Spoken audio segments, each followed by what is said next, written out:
Un buen día para todos ustedes. Cordial saludo de parte de este su servidor Edinson Palencia Valencia y de los estudios antropológicos y culturales Gnosis Samael Laxmi.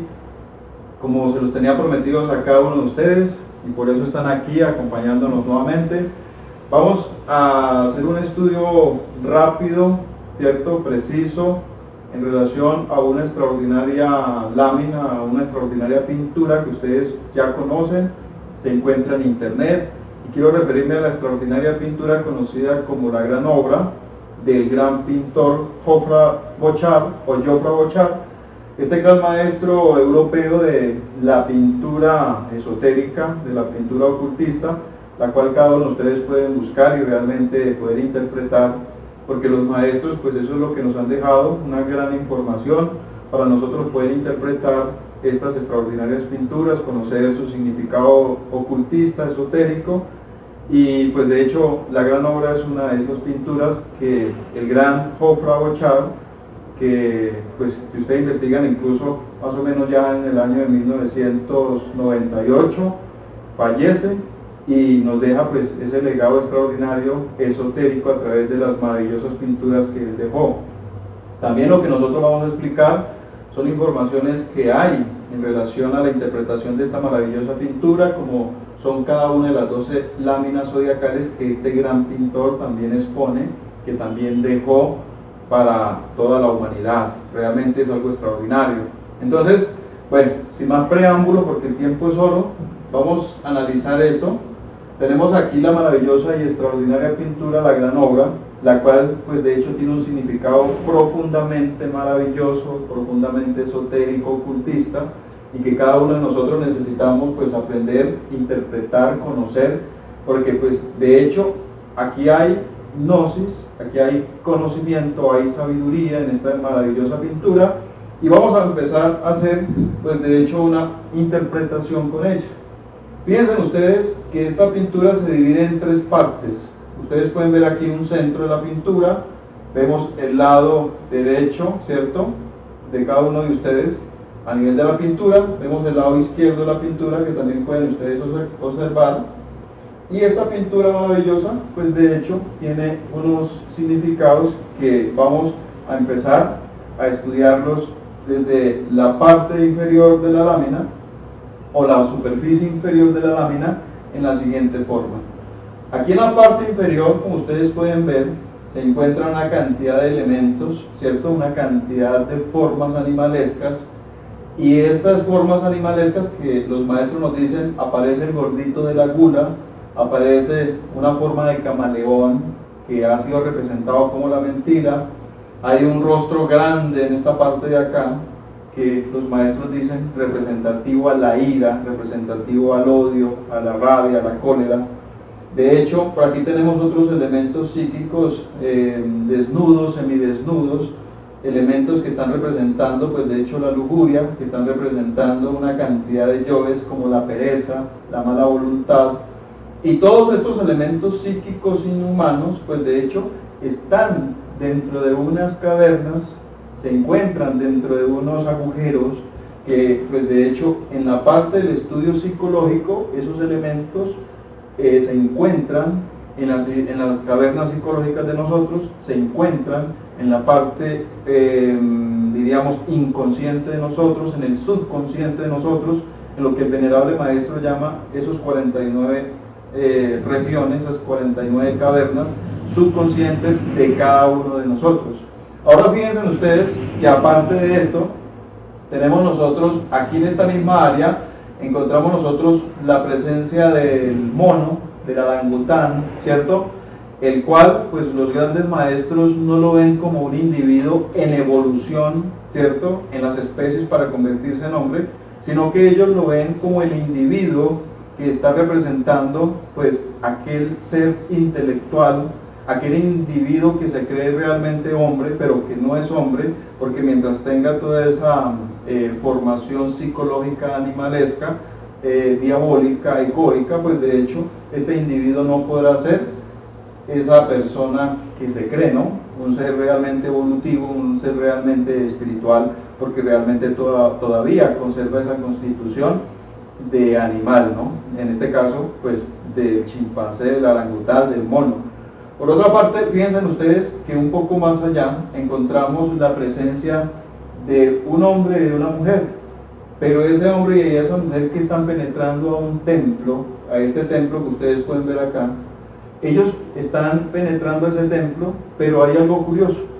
La mujer se encuentra revestida, ¿cierto?, con mitad pez y mitad humano. El hombre tiene la representación de un centauro, o sea, es mitad hombre y mitad caballo. Esto nos está representando realmente, a la luz de la conciencia, que nosotros, mientras tengamos esa formación, ¿cierto?, esa mezcla entre lo animal y lo humano, pues realmente podemos pensar que somos reyes de la naturaleza, podemos pensar nosotros que dirigimos este reino en el cual vivimos, pero realmente no es así, porque estamos todavía revestidos con un aspecto animal, y mientras tengamos esa formación, ese desarrollo animal dentro de nosotros, pues nos quedará muy difícil poder levantarnos, ¿cierto?, como verdaderos seres humanos y poder penetrar en esos templos de los misterios de la gran sabiduría. Bien, entonces, aquí más o menos en este aspecto, pues buscamos nosotros tratar de ir entendiendo, de acuerdo a las enseñanzas de los maestros, de cómo estas figuras, estos elementos que aparecen en esta maravillosa obra, pues tienen una representación real dentro del campo espiritual y, bueno, a nivel de la humanidad. Si continuamos, resulta que aquí en la parte inferior de la lámina, ¿cierto?, en la superficie inferior de la lámina, encontramos nosotros un dragón. Fíjense ustedes, ¿sí lo ven ahí? ¿Sí? Sí. Ok, entonces aquí vemos un dragón, y el dragón está representando, como siempre a través de la historia, la sabiduría, ¿no?, el conocimiento, representa lo oculto, representa lo que nosotros debemos realmente conocer a través de un trabajo real y serio. Pero hay algo interesante, hay algo curioso, que ahí debajo del dragón se encuentra, en una especie de caverna, se encuentra una cantidad de humanidad oscura, una cantidad de humanidad que pues de hecho está como en un proceso, como sufriendo, se encuentra en un espacio que, como ustedes pueden darse cuenta, como si estuvieran sometidos por el dragón. Es muy difícil, realmente difícil, poder nosotros llegar a penetrar dentro de los grandes misterios que oculta este árbol que ustedes ven acá. ¿Sí ven el árbol? Este árbol maravilloso, representando una estrella flamígera. Es muy difícil que todas estas personas que se encuentran aquí en este espacio puedan lograr penetrar dentro de los misterios de ese árbol de la vida, mientras no se pueda vencer el dragón.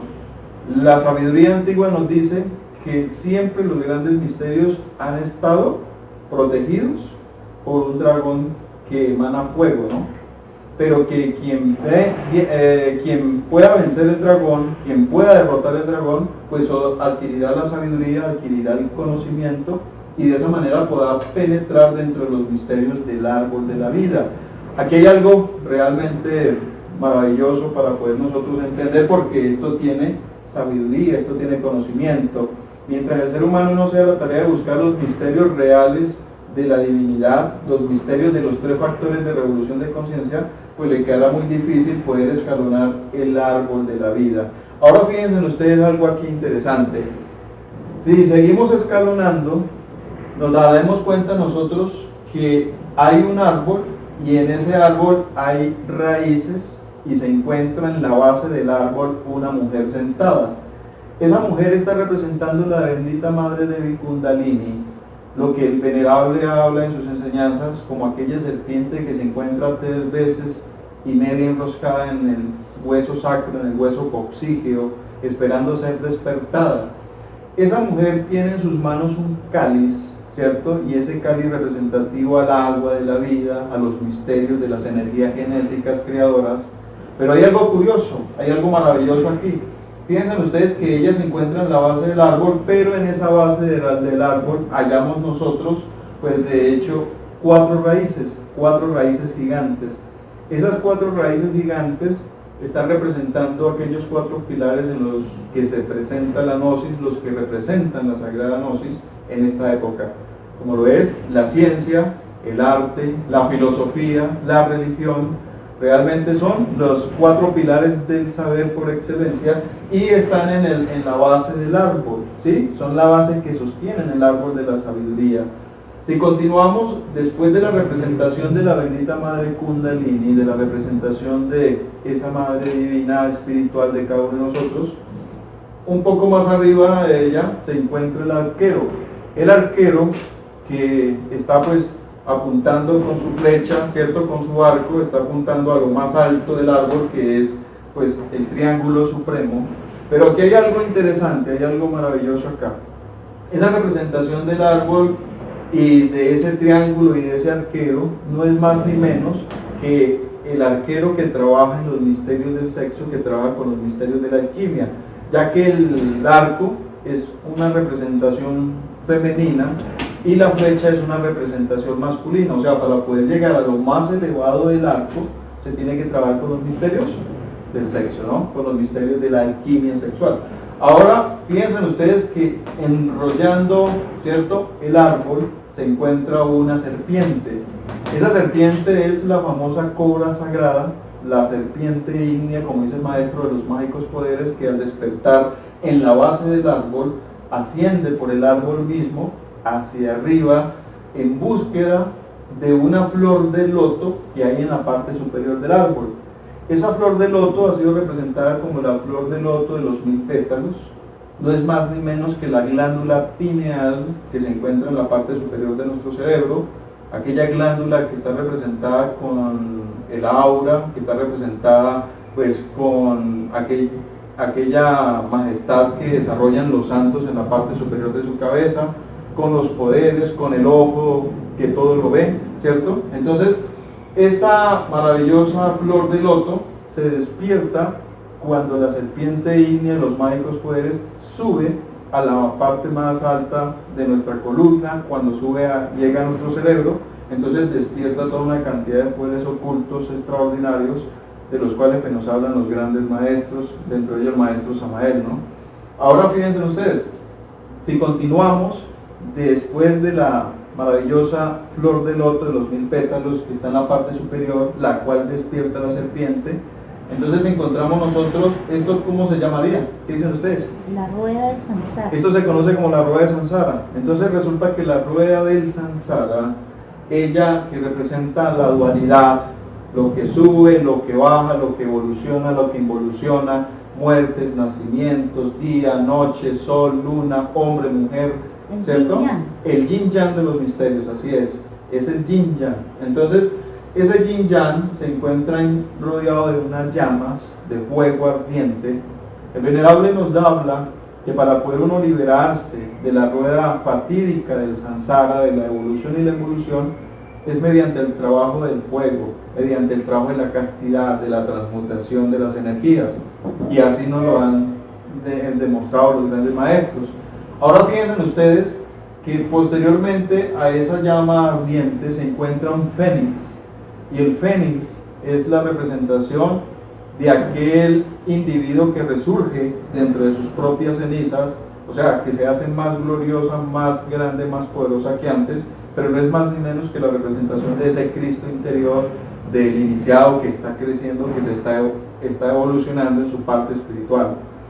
Un poco más arriba encontramos nosotros el ave del Espíritu Santo descendiendo, ¿cierto?, de un poderoso triángulo.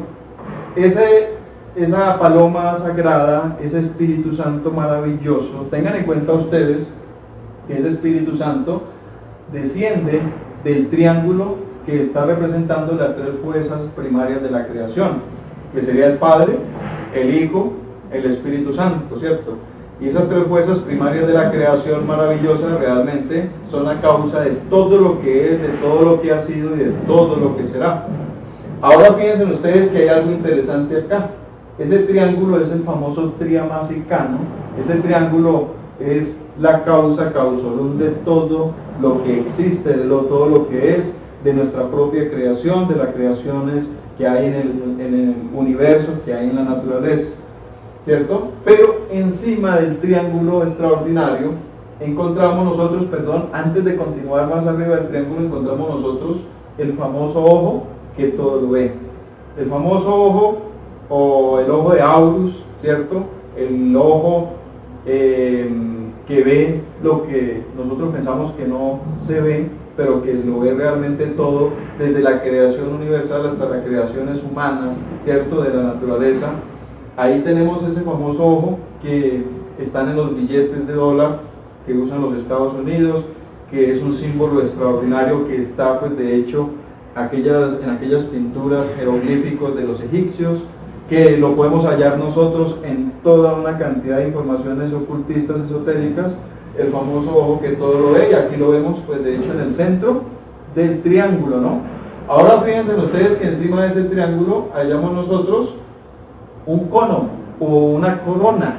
Esa corona que aparece en la parte superior se dice que es la corona que reciben o que adquieren aquellos hombres que han logrado la autorrealización íntima del ser, aquellos hombres que se han podido convertir en verdaderos reyes, en verdaderas reinas, en verdaderos sacerdotes de la creación, que tienen poder sobre todos los elementos, ¿cierto?, sobre la naturaleza, sobre la creación, y por eso adquieren esta corona. De lo contrario, quien no posee esta corona no se puede llamar rey de la creación, no se puede llamar realmente rey y sacerdote. Un poco más arriba encontramos una palabra, encontramos nosotros una letra de carácter hebreo, que es la letra número 21, ¿cierto? ¿Han escuchado hablar de Shin, que es hablar de fuego, que es hablar de llama ardiente? Entonces la encontramos nosotros en la parte de arriba. ¿Sí la ven acá? Sí. Interesante, ¿no? Ahora veamos un poco. En esta misma estrella maravillosa, si ustedes ven, está la figura del hombre, porque es el hombre quien logra la autorrealización íntima, quien se convierte en una estrella flamígera.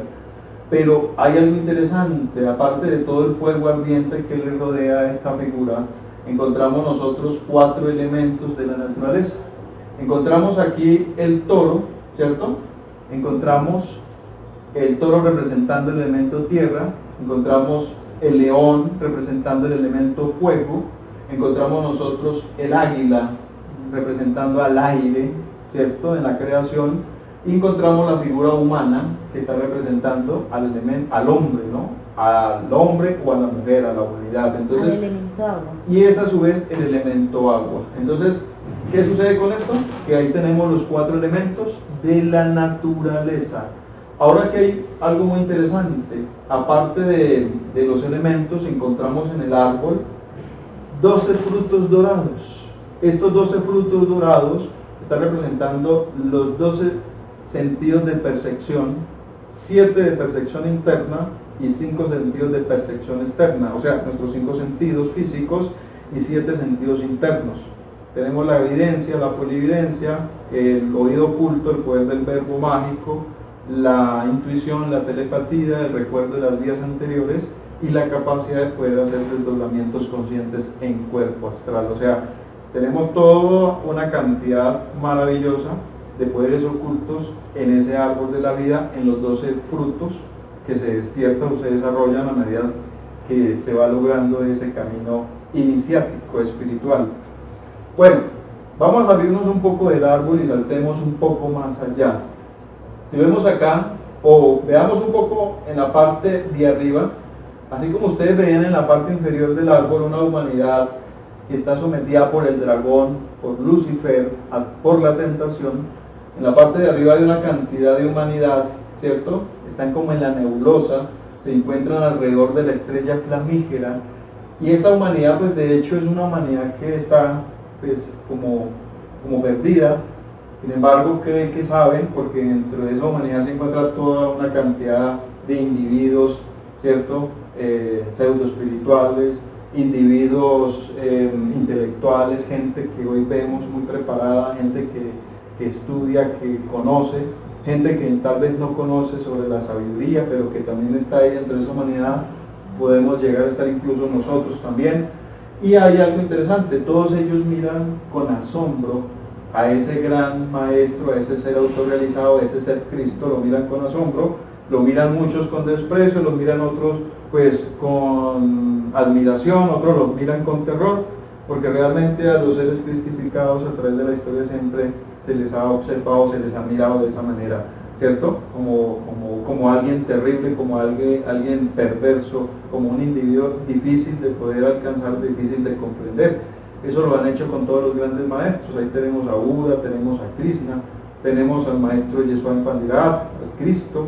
Hace 2000 años la humanidad se asombraba y pues así vemos toda esta cantidad de personas en esa nebulosa, asombrados con esos grandes pueblos flamígeros de ese gran maestro.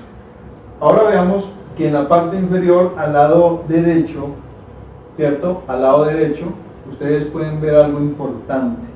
Encontramos nosotros las 14 vírgenes, ¿cierto? O 14, sí, se le habla 14 mujeres, 14 vírgenes, pero aquí hay algo interesante. En la parte superior de la lámina, o sea, encima, encontramos 7 que se encuentran revestidas con unas sagradas túnicas lumínicas, brillantes, y cada una de ellas lleva una especie de candelabro, ¿cierto? De lámpara encendida, y en la parte inferior hay otras 7, pero se encuentran con harapos, se encuentran con unas vestimentas realmente sucias, oscuras, tenebrosas, y sus lámparas, sus candelabros se encuentran apagados.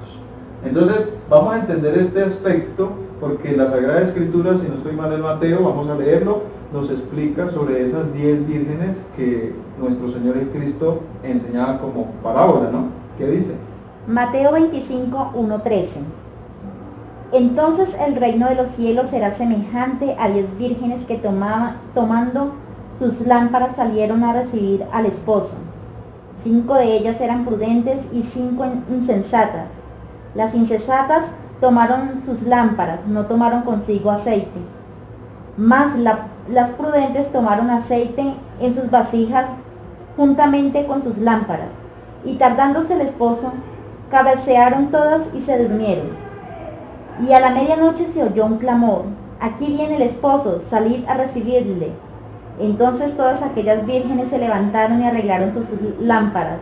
Y las insensatas dijeron a las prudentes: dadnos de vuestro aceite, porque vuestras lámparas se apagan. Mas las prudentes respondieron diciendo: para que no nos falte a nosotras y a vosotras, id más bien a los que venden y comprad para vosotras mismas. Pero mientras ellas iban a comprar, vino el esposo, y a las que estaban preparadas entraron con él a las bodas, y se cerró la puerta. Después vinieron también las otras vírgenes diciendo: Señor, Señor, ábrenos. Mas él respondió, dijo: de cierto os digo que no os conozco. Velad pues, porque no sabéis el día ni la hora en que el Hijo del Hombre ha de venir. ¿Cómo lo ven ustedes? Eso está representando, pues, de hecho, un trabajo de carácter alquímico. Si ustedes recuerdan, cuando hablamos de los misterios de la Semana Santa y las 7 palabras, hablábamos de las bodas de Canaán, ¿no? Y ahí se explicaba sobre los misterios del vino, y de igual lo hacemos aquí, con un aparte bíblico, donde se habla de esas 10 vírgenes, de esas 10 mujeres, que por no tener sus lámparas encendidas, por no hacer uso del aceite de ungir, por no hacer uso del misterio del vino, de las aguas, pues de hecho no podían casarse, no podían comprometerse con aquel hombre que venía a casarse con ellas. Eso tiene un misterio, y bueno, de pronto en algún otro tema podemos ampliar un poco más sobre eso. Ahora pues el tiempo es oro. Fíjense ustedes que en esa misma parte derecha de la lámina de ustedes encontramos nosotros una cantidad de rocas, ¿sí ven? Y en el centro de la lámina, a nivel del árbol, hallamos agua. Entonces siempre el agua y la piedra han estado en una continua relación. La piedra representando el sexo, patar, ¿cierto? El fundamento, yesod. Y el agua representando el mercurio, el agua de la vida, el agua de la transmutación genésica. Entonces el misterio entre la piedra y el agua siempre ha sido representado, y esta lámina pues de hecho no se da a la espera de poder nosotros comprenderlo también. En esa parte derecha inferior encontramos nosotros a la diosa Venus, la diosa de la sabiduría, la diosa del amor, la diosa de la belleza, la diosa de la ternura, la diosa del arte. Pero esa diosa no es más ni menos que esa representación de esa madre divina, Kundalini, que para que ella nos dé los misterios, la sabiduría de la belleza, del conocimiento, de las artes mágicas, pues necesitamos trabajar con ella, aplicar la doctrina de ella, sus 8 virtudes del Kundalini, vivir lo que el maestro nos dice que la madre quiere que hagamos, ¿sí? Que vivamos en relación a un trabajo espiritual serio, y de esa forma ella nos puede dar la sabiduría, porque fíjense ustedes que en la parte, ahí cerquita de ella, a los pies de ellas hay un tigre, y el tigre está representando el tigre de la sabiduría, ¿cierto? Entonces ella nos da sabiduría, pero hay que trabajar a la par con sus misterios, siendo fiel a ella. Pero un poco más allá, hacia la izquierda, en esa área de la lámina, tenemos un unicornio, y el unicornio está representando los misterios del mundo astral, los misterios de la sabiduría, el conocimiento oculto, lo que hay a otra dimensión. Entonces, todo esto lo podemos nosotros adquirir si trabajamos con los misterios de Eros. Aquí en esta cópula que ustedes ven acá, ¿sí la observan? Sí. Esta cópula, ahí en el interior hay un individuo sentado, ese individuo es Eros. Eros es los misterios del Sacratísimo Espíritu Santo. Están muy cerca los misterios de la Madre Kundalini y los misterios del Espíritu Santo, porque ellos comparten los misterios. También vemos un obelisco con una fuente. El obelisco es un símbolo fálico masculino, ¿cierto? Es el lingam de los misterios griegos. Y tenemos un cáliz, ¿sí ven aquí una copa? Sí. Hay una copa y esa copa es la representación del yoni femenino, la representación de la mujer, ¿cierto? Del paso hermético. Ahí un poco, allá un poco después de la cópula donde aparece Eros, hallamos nosotros, pues de hecho, una especie de templo, ¿cierto? Y ese templo tiene 12 columnas, representando a los 12 apóstoles, 12 signos zodiacales, 12 sentidos de percepción. Encontramos una cantidad de información maravillosa en esas columnas extraordinarias, y dentro de ese templo, pues de hecho se halla un Elohim, ese Elohim de los misterios griegos, que no es más ni menos que la representación del trabajo alquímico que hace el hombre y la mujer, despertando su Elohim en el arca de la alianza, despertando un individuo que toca su trompeta y que activa, ¿cierto?, a cada individuo con su tocar de trompeta para que nos podamos mover aquí físicamente, espiritualmente en un trabajo serio, ¿cierto? Porque nos dice el maestro Lakshmi que el día que el Elohim deje tocar su trompeta, pues de hecho ese día se acaba nuestro movimiento espiritual, ese día concluye para nosotros una revolución espiritual interna y nos quedamos quietos porque realmente es el Elohim y al tocar las trompetas nos ayuda. Un poco más acá pueden ver ustedes que hay unas escaleras. Las escaleras siempre han sido representadas como las escalas de la iniciación. El maestro dice, se ve soñando usted subiendo una escalera, ¿cierto? Tiene una experiencia astral caminando por una escalera, subiendo por la escalera, por unas escalas, es porque está elevándose a nivel espiritual, está creciendo en su parte interna iniciática. Pero acá en la parte superior encontramos al famoso Keter de la cábala hebraica, el anciano de los días. Él tiene, pues de hecho aquí, el bastón, ¿cierto?, el báculo de poder, y tiene aquí una especie de cántaro, ¿sí?, donde está esparciendo un agua, y esas aguas no es más ni menos que la representación del mercurio, de las aguas genésicas. O sea, el anciano de los días, el Keter universal, nos está mostrando cómo con el uso de las aguas creadoras podemos nosotros lograr la perfección y la sabiduría. Vámonos al otro lado de la lámina, saltemos. Miren que en el lado derecho de ustedes ven al anciano de los días, pero en el lado izquierdo ven ustedes a la madre Hécate Proserpina, a la madre muerte. La madre Hécate Proserpina no es más ni menos que un desdoblamiento de los 5 desdoblamientos de la madre Kundalini, de la Mula Prakriti, porque está la madre espacio, ¿cierto?, la madre tierra, ¿cierto?, o naturaleza, la madre naturaleza inferior, y la madre Kundalini, ¿cierto? Y tenemos a la madre Hécate Proserpina, la madre infierno. Entonces, ella aparece acá. ¿Cómo la ven ustedes? ¿Sí la logran ver en la lámina? Ella aparece en este costado izquierdo de la lámina y ella, pues de hecho está encima, sentada en una especie de muerte, en una especie de calavera, ¿cierto? Una especie de individuos que ya están involucionando. El maestro dice que pues mientras las personas no tengan el misterio de la sabiduría, de la alquimia, de la muerte psicológica, pues de hecho son almas que deambulan en el ambiente, que realmente no tienen un valor para la madre muerte, y ella lo único que hará con la humanidad que no tome una decisión de trabajo espiritual es llevarlos hacia su propia evolución para ayudar de esa manera a rescatar la esencia rápidamente en un proceso evolutivo. Pero en el centro de ella, en la pierna, ¿cierto? En el abdomen de ella podemos ver nosotros la figura de la muerte. Y eso está representado en un individuo que está muriendo psicológicamente mediante los misterios de la bendita madre muerte, de la madre Kundalini. Porque resulta que ella tiene una especie de cáliz en sus manos y ella dice que quien beba de los misterios de las aguas de la vida, quien beba de los misterios de la castidad, de la transmutación, quien se dé a la tarea de adquirir el conocimiento de la sabiduría, ella se lo dará. Pero tiene que pasar por terribles disciplinas a través de los 3 factores de revolución de conciencia, a través de la muerte, del nacer y del sacrificio por la humanidad. Morir en defectos psicológicos, morir a lo que hemos sido, a los errores que hemos cometido, nacer en virtudes, en dotes, en poderes, en atributos, en facultades, y poder servirle a la humanidad, enseñarle el camino, la doctrina a los que encuentre, ¿cierto?, en su camino. Hay que enseñar el conocimiento, hay que enseñar la luz, porque nuestro maestro nos dice que el Cristo nos enseñó diciendo: yo soy la verdad, el camino y la vida. Nadie llega al Padre si no es por mí.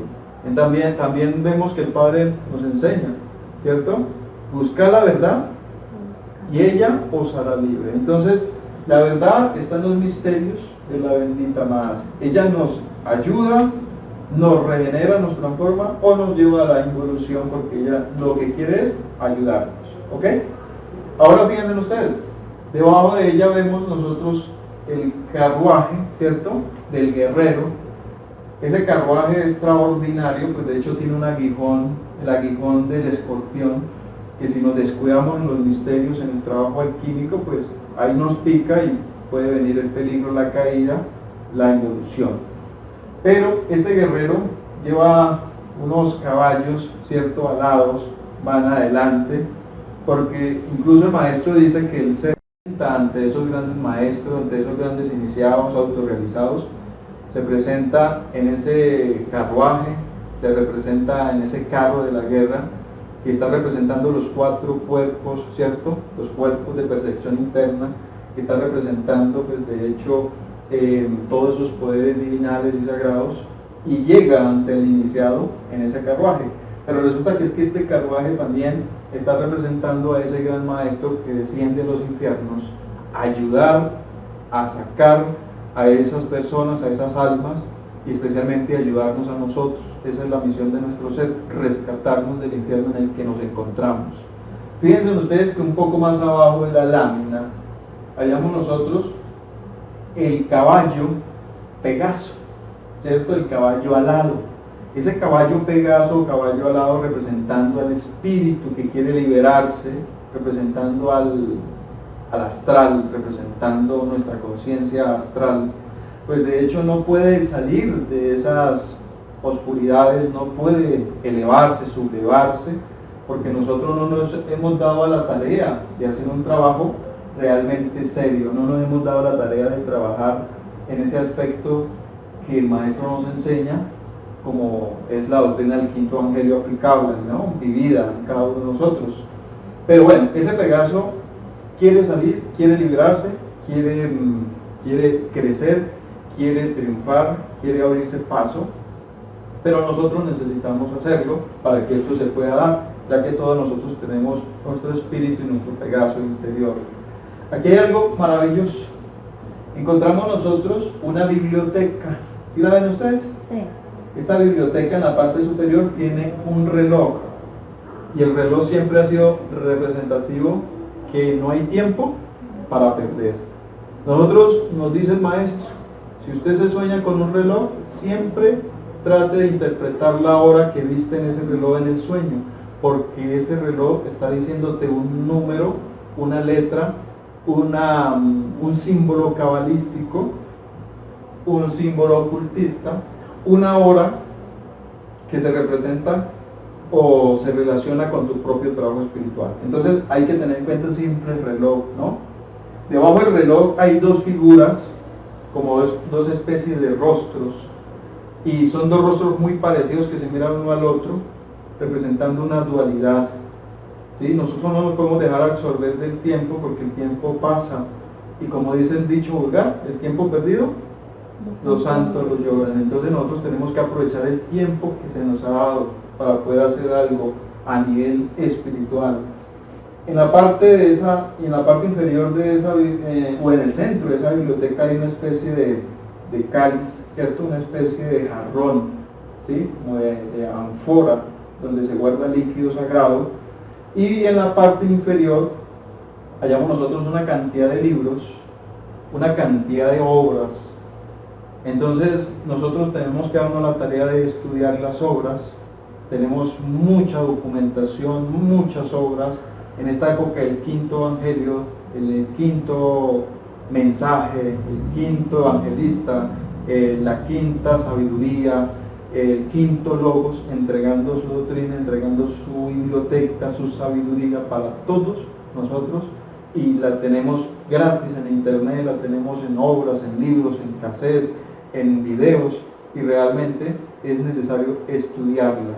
Aparte de eso, pues hay otros grandes sabios de la Edad Media y mucho más acá que nos han entregado, nos han enseñado grandes conocimientos, pero les aconsejo la doctrina del maestro del quinto avatar.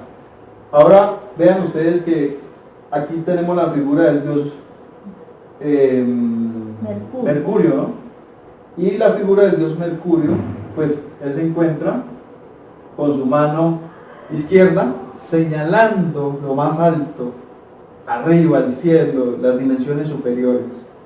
Pero en su mano, vemos en su mano derecha el caduceo de Mercurio. Recuerden que el caduceo de Mercurio, como toda la lámina que ustedes ven acá, está representando los misterios del sexo, los misterios de la castidad, los misterios de la transmutación, los misterios del fuego sagrado, del despertar del fuego sagrado, la adquisición de los poderes, de las facultades, del desarrollo de los chakras, del despertar de la conciencia, etcétera, etcétera, porque eso es lo que representa el caduceo de Mercurio.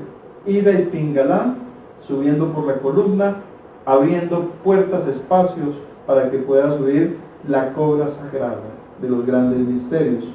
Ese dios Mercurio que representa el conocimiento, que representa sabiduría, que representa elocuencia, que representa el mensaje, que representa la luz, pues realmente lo acompañan en su cuerpo unas alas, que con las alas él puede volar, y esas alas hay que equilibrarlas, porque es el conocimiento actual intelectual y el conocimiento espiritual, o sea, los dos deben ir a la par, ¿no?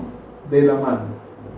Bien, entonces aquí tenemos una gran enseñanza. Aquí hay un poco más, porque las botas de él representan algo, el casco representa otro, pero bueno, no nos vamos a extender hasta allá. Sin embargo, ya concluyendo el tema, vean ustedes que hay unas aguas, ¿cierto? Y estas aguas, de ellas salen unas especies de sirenas o de sirenos, ¿cierto? Unos hombres, unas mujeres vestidos con su cuerpo de pez, y van bebiendo, ¿cierto? Como ustedes pueden ver, bebiendo licor, bebiendo, riendo, ¿cierto? Y el maestro dice que esas aguas son las aguas nauseabundas, las aguas putrefactas, las aguas degeneradas, las aguas tóxicas, que están en nuestras propias gónadas sexuales, las cuales no hemos empezado a utilizar mediante un trabajo de regeneración o de transmutación. Y que todas estas personas en forma de pez, ¿cierto? Mitad pez, mitad hombre, pues fornican dentro de esas aguas, negocian, venden, ¿cierto? Profanan, bueno, hacen de todo en estas aguas porque no les interesa un trabajo de carácter espiritual, no les interesa una regeneración interior. Entonces, realmente yo los invito a ustedes para que analicemos esto. Toda la lámina está representando un aspecto degenerativo, involutivo, pero que tiene la posibilidad de regenerarse y puede lograr evolucionar hacia el espíritu. O sea, poder llegar al Keter universal, fusionarse con los misterios de la bendita Madre Kundalini, poder lograr la autorrealización íntima del ser en todas las formas, en todos los aspectos, y por qué no, lograr la cristificación, convertirse en un hombre, en un ser cristificado, como lo enseña el maestro en el libro de las 3 montañas. Entonces, estos son misterios extraordinarios que se ocultan en la maravillosa obra de Jofra Bochar, en esta maravillosa pintura que pues él hizo, ¿no?, en el siglo pasado, pero que también nos dicen los maestros, nos dicen los ocultistas, que este gran pintor pues viene siendo un iniciado de la Edad Media, o sea, que traen un recorrido, no es cualquier persona que le sale una inspiración de estos para poder hacer una obra como la que hemos tratado de interpretar en un aspecto simbólico, esotérico, para todos ustedes. Entonces, queridos amigos de este su canal, ¿cierto? Quiero pues concluir diciéndoles que el maestro nos invita a vivir, a aplicar algo que no es fácil, pero que sí lo podemos hacer, que son los 3 factores de revolución de conciencia.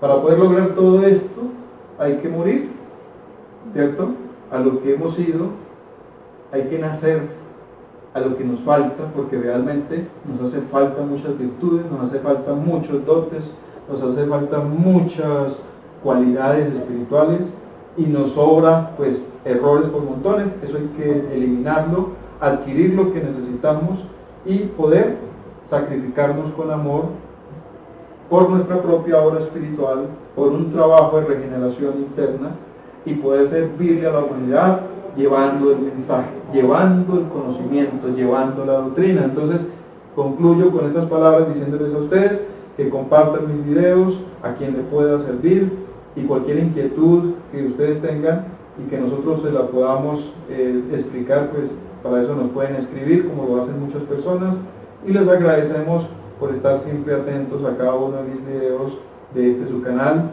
¿cierto? Gnosis Esoterismo, Centro de Estudios Antropológicos y Culturales, y nos vemos en un tema más, en una conferencia más, muy pronto. Muy amable para todos ustedes, hasta luego.